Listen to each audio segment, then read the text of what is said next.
Hər kəs salamlayıram. Dostlar, dolma ilə bağlı sual verirlər ki, yemək olar.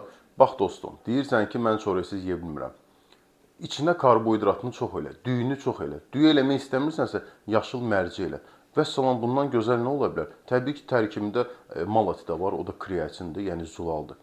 Vəssalam, bir də ki, o yeməyi bişirəndə üstünə kələm düzürlər. Əksəriyyəti deyir, bu nədir, yemək olmur, tullayırlar. Siz nə danışırsınız? Ondan gözəl nə ola bilər? O həmin o bişmiş kələmdən. Həm tərəvəzdir, həm tərkibində kletçatka da var, az miqdarda da olsa var. Bundan gözəl nə ola bilər? Həzmi gücləndirir. Sən istəyirsən elə yeyəsən, bir səni 5 saat tox saxlasın, heç həzm də olmasın, qarın da gəlsin qabağa, o yeməyin də tamı saatlarla adamın ağzından getməsin. Belə.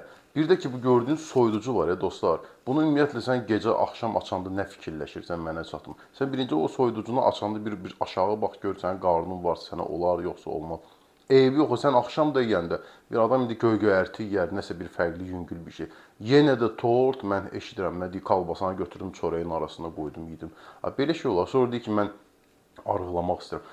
Arıqlamaq istəyən insan gecə saat 2-də kalbası çörək yeyər. Bu nə dərəcədə düzgündür? Bir daha söylürəm, çalışın özünüzə qiymət verin, özünüzə hörmət eləyin. Ən çox da, yəni mən hər dəfə deyirəm, xanımlar. Yəni çalışın, yəni geyindiyiniz paltar sizə gözəl otursun. Yəni yeməyi özünüzdən üstün tutmayın. Hər kəsə uğurlar.